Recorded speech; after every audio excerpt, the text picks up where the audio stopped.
Welcome, another great class, and now we're getting into the juice of things, right? For all of you who thought that permaculture was just about gardening, here's that final class, and it's zone 1, and look at this kind of zone 1 here. This is amazing. They have so much diversity of plants that are functioning together and working together.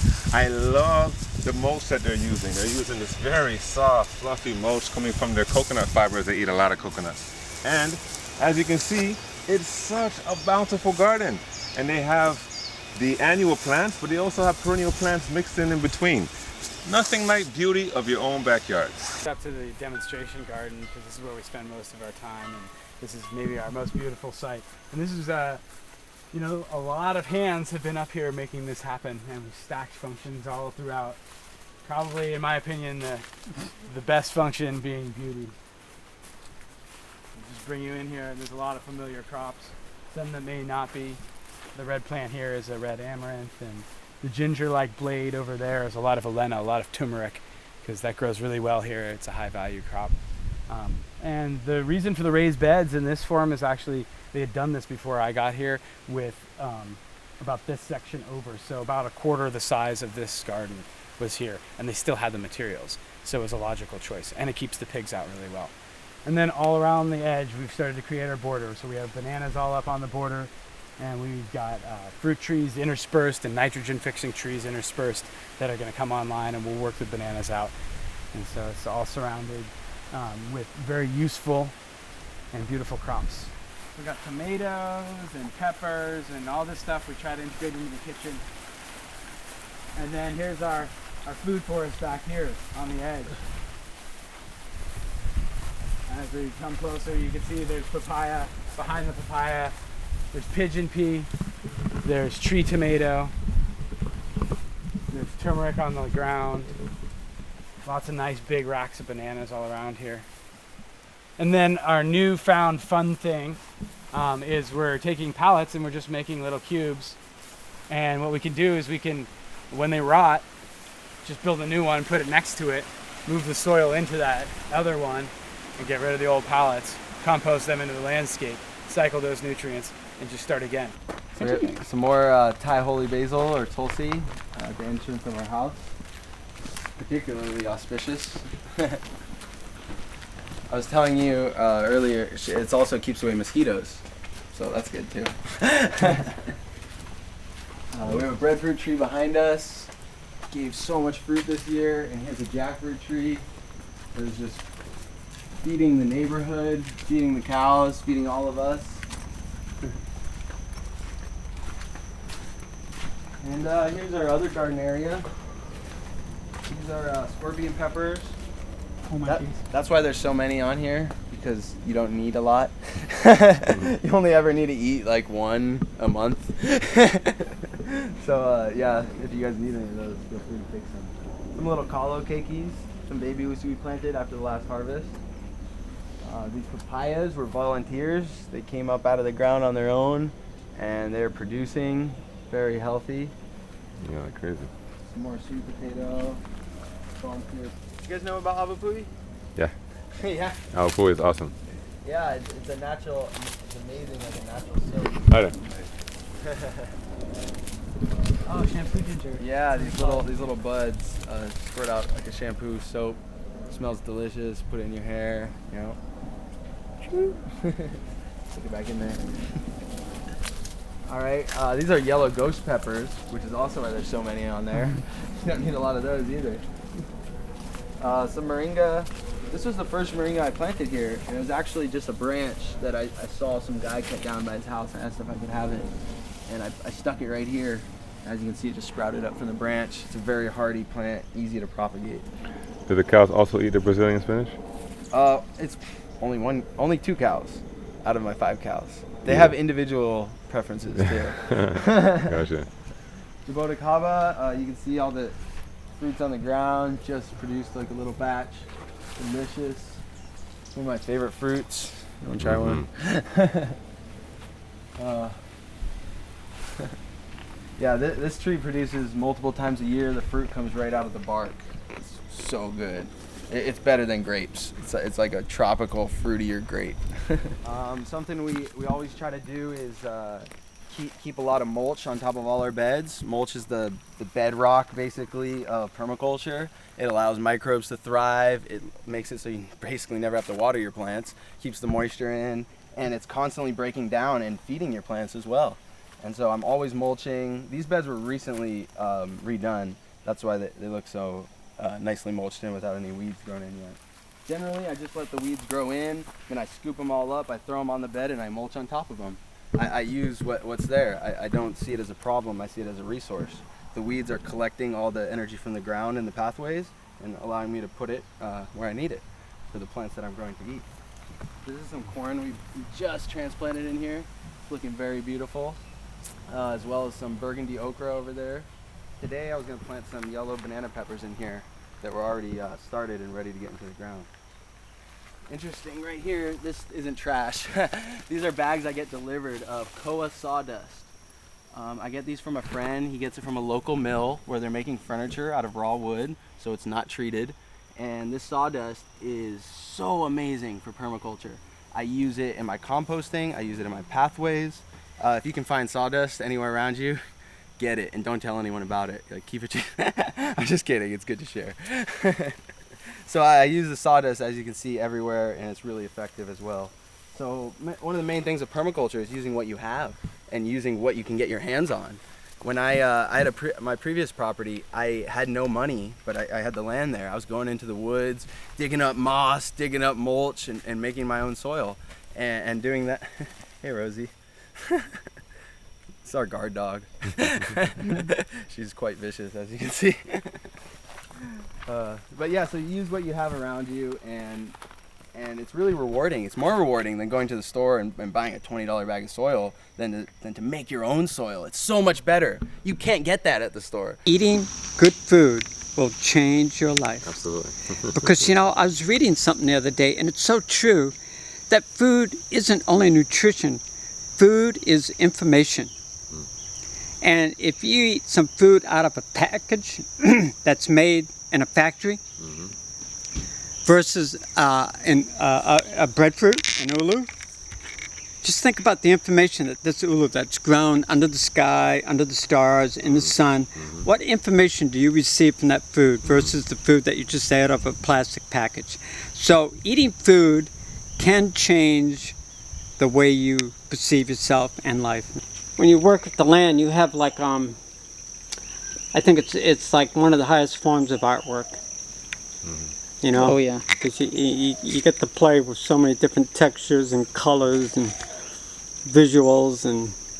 All right, so here's an example, right, of taking a space that could be once just grassland or once just, you know, plants that were not necessarily suitable or beneficial, and then transforming that into a foodscape. And so on the edge they have a lot of lemongrass, and lemongrass here is acting as a buffer from the invasive grasses that may grow in and take over the space. And then they pounded it with all kinds of different edible plants. I see in here longevity spinach, right? I see in here some herbs like lemon balm. Oh, it smells really good. I see some basil in the back there.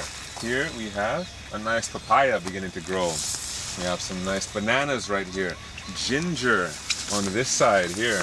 Behind it, we have a lovely edible hibiscus, right? And even some ornamental plants above that. You have here a nitrogen fixing plant. Looks like some kind of a rattlesnake pod. And this looks like melee apple right here. And so you have the ground fairly established with food-based stuff that they bring right to their kitchen. So this is our zone 1, so to speak, right next to their kitchen. And then you have like an intermix of bamboo in the back and some ornamentals, maybe natives. And they're giving the opportunity for a space to be established and growing and giving, I love like how they layered it in such a way where it has a mound. This looks like it was designed as a mound that had different, oh, I see a Brazilian spinach growing inside here as well, underneath the katuk that's right here. And so, yeah, it looks kind of like wild and funky, and there's different layers, and I love how it's mounded up because of course they're on pure lava rock, and it's giving the opportunity to decorate the space and create your own food needs. So there's a double function there, and that's good. And so, yeah, just get out there and do it. Just find the plants that grow well in your area, and then figure out which ones will begin the first edge of where you have an established space to where you can then define the rest of it through all the edible plants. Think about how you want to access it. So of course, when you're coming inside here, I see a bunch of actually perennial peanut as a ground cover as well. It might be kind of fun to come inside this little jungle, which is great, and start picking all your plants. Management, you know, there are a few weeds popping up. Those can be easily pulled. And so, you know, you're minimizing the maintenance needs, but maximizing the potential of the space as far as food is concerned. And there's still quite a bit more of integration that can come into here. But for the most part, hey, it's a foodscape. And that's what's great. Layers are in place, and you got some lush, beautiful integration into the landscape of things that, you know, provide for your needs. Over time here on this farm is transitioned it from a monoculture, which was a macnut farm, to a polyculture. And so this is our most recent example, not in its prime because we're moving into winter, but this was a macnut tree just a year ago. And here on the slopes of Mauna Loa, flat space is prime property.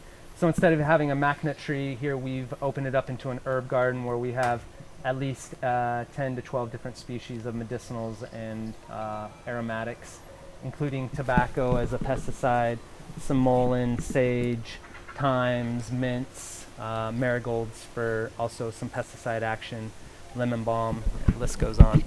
Because we want to be able to feed our community, and we have a internship program where our staff here on the island is, at this retreat center is probably about 15 to 20 people, and they're actually students that come here to learn, and they do different things like work in the kitchen, or they do work in our healing center, or they do strictly permaculture, you know. And the permaculture internship happens to be the most popular, and I've been having permaculture classes on this land for 10 years. Every Thursday at 9 a.m. we have a permaculture class, and Wade Bauer with Ono Landscapes is teaching it right now. And we've had many teachers here at the land, probably more than 20 that have come, and everything that you see here has been designed during a permaculture class, whether that's a PDC, a permaculture design course, or just our weekly classes. We're constantly providing education when we're doing the landscape. So there's always a purpose with what we're trying to do with companion planting, or planting with guilds, and whether it's fruit tree orchards or it's our beautiful vegetable garden over here. We're always doing classes. Yeah, this is welcome to the vegetable garden here at Hawaiian Sanctuary, and these are our raised beds, and we had a lot of problems at first when we moved here. A lot of challenges with slugs, and of course there's rat lung worm disease here, and slugs sort of carry that. So when we went to raised beds though and got the beds off the ground, we really eliminated that problem. I hardly have any slugs at all, which is great. And we amend all of our beds here with soil that's similar to terra preta, which is one of the best soils in the world in South America, in the Amazon rainforest that has a lot of charcoal in it. So we amend with between probably 10 and 20% biochar in our beds here, and we find it's really good for holding nutrients during our heavy rain. So we get probably 140 inches a year, sometimes 160, sometimes 90, but it depends. And we're losing probably 1 inch of topsoil for every 10 inches of rain. So we're constantly have to continue with keeping up with nutrient deficiencies. So what we've been able to do is concentrate on making indigenous microorganisms into our mulch. And it's something in Korean natural farming called IMO4, indigenous microorganisms 4, which the fourth part of that, it's just 1, 2, 3, and 4, but the fourth part happens to be where you're inoculating the mulch. The first one is you're collecting the bacteria. The second one, you're storing the bacteria. The third one, you're expanding the bacteria with some mill run, and then the fourth one you're making into a complete mulch where you're putting soil in and all types of different Korean natural farming amendments, but it's teeming with fungus. So when you look at this mulch, it's a little bit different than regular mulch because it's totally like got mycelium running through it, and we find that's really good for holding moisture during dry spells, or not letting plants become too waterlogged to provide some drainage. And it also provides the breakdown of nutrients for the plants. Do you have an example of that? Hey, Devil, can you jump on this side of me? Yeah. Just so he's facing the garden too, as well as you. Thank you. Continue. And do you have an example of that? Yeah, if This you want to mulch? walk through the garden, we've got.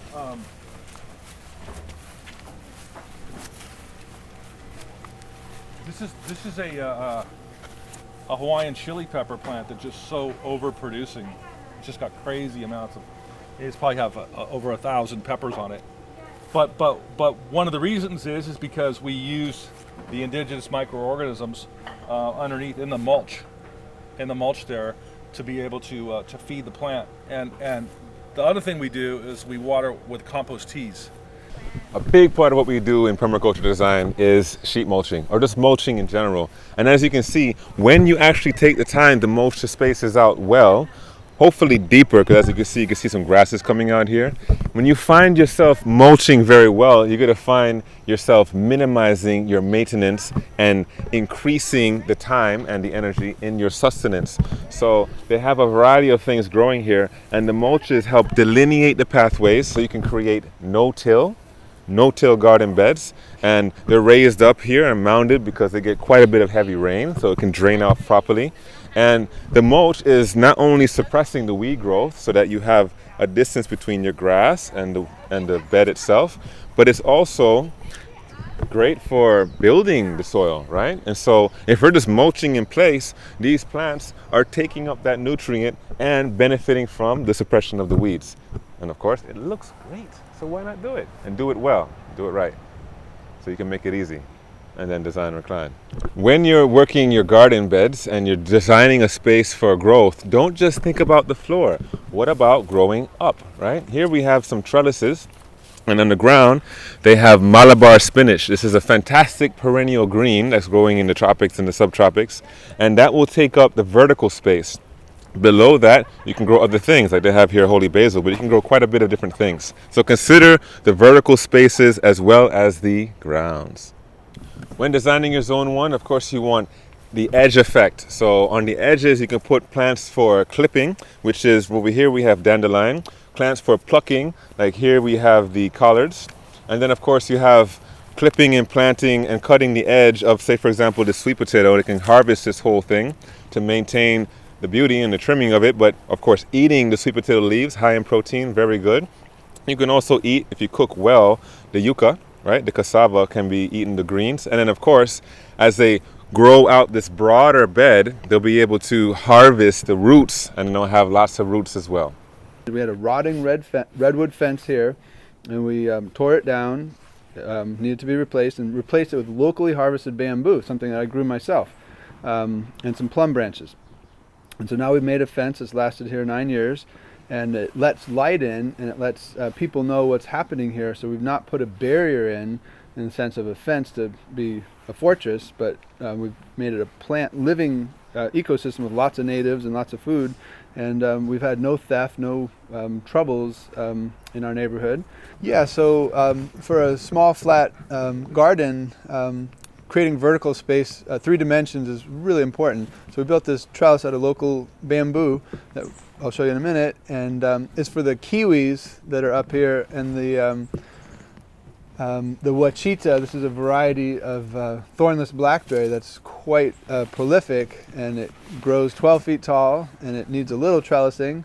But the kiwis, we measured about 30 pounds of kiwis this year that we just harvested. I can show you if you want a picture later, some of it, and that'll last us quite a while.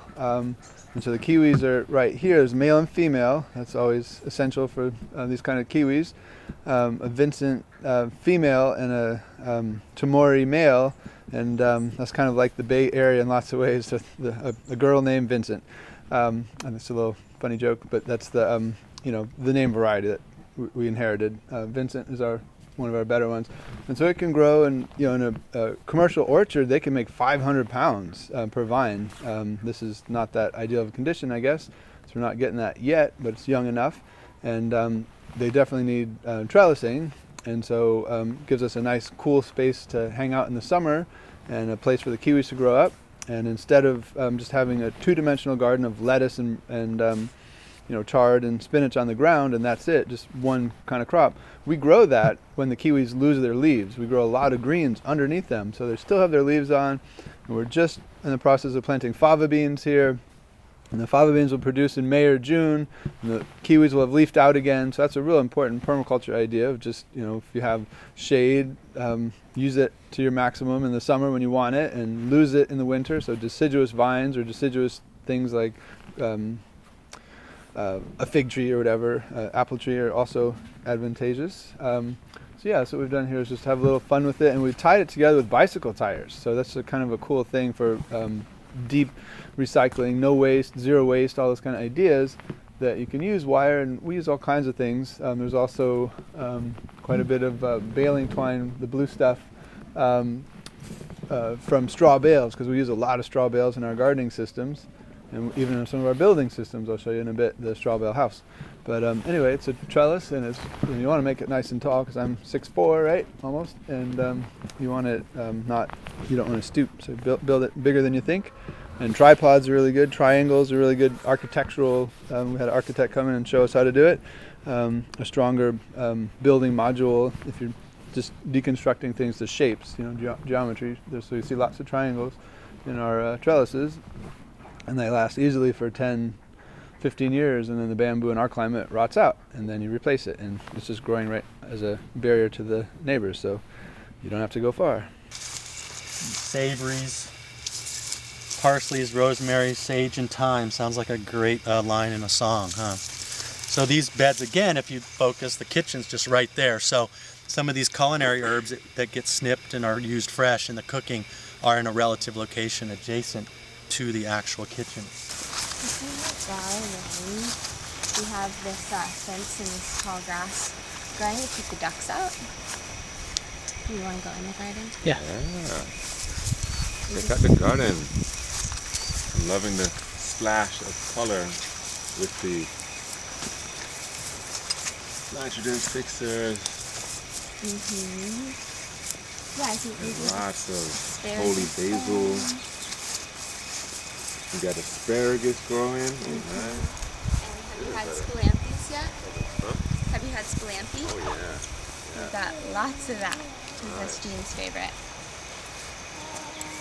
So yeah, we make our own compost, just with the food that we eat. We have a compost system going on over there, just under a tarp. And community members generally have their own garden beds. I think this is pond ice. So yeah. Each person has their own garden bed. That's great. So they tend to their garden space. Yeah, and over here, we actually just had a hole dug and an area cleared for a pond. Nice. Yeah, we already have another one, but the pond generates algae, which just keeps reproducing, and then we use that as a ground cover and mulch, which is amazing. It works really well and just keeps coming. This right here is coconut coir from the brown coconuts.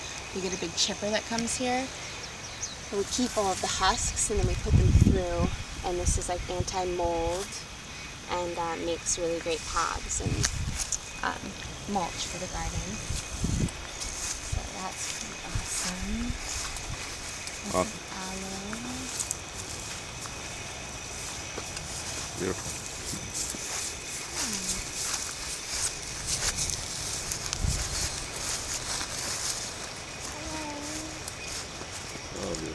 This is a really amazing garden.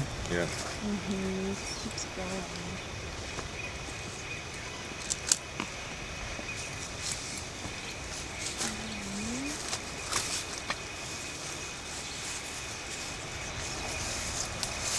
There's taro, beds of taro and turmeric.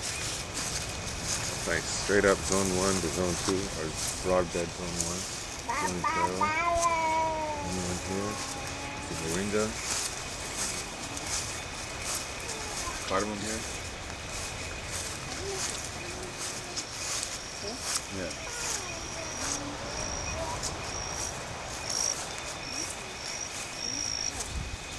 Man, I really like this coconut fiber. It's just sweet.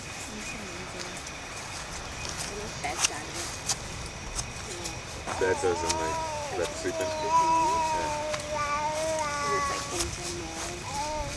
Oh, look at this, dude. Get a shot of that. Wow. And this is what, a dance floor? Or just like a settling in?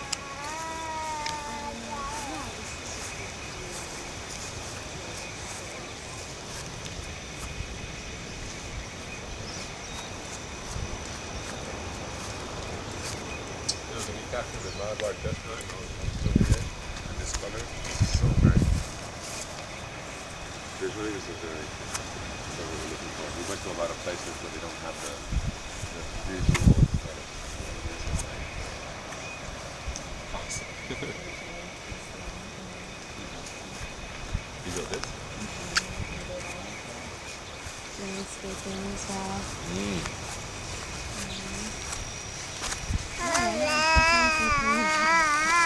Yeah. Cola ground cover?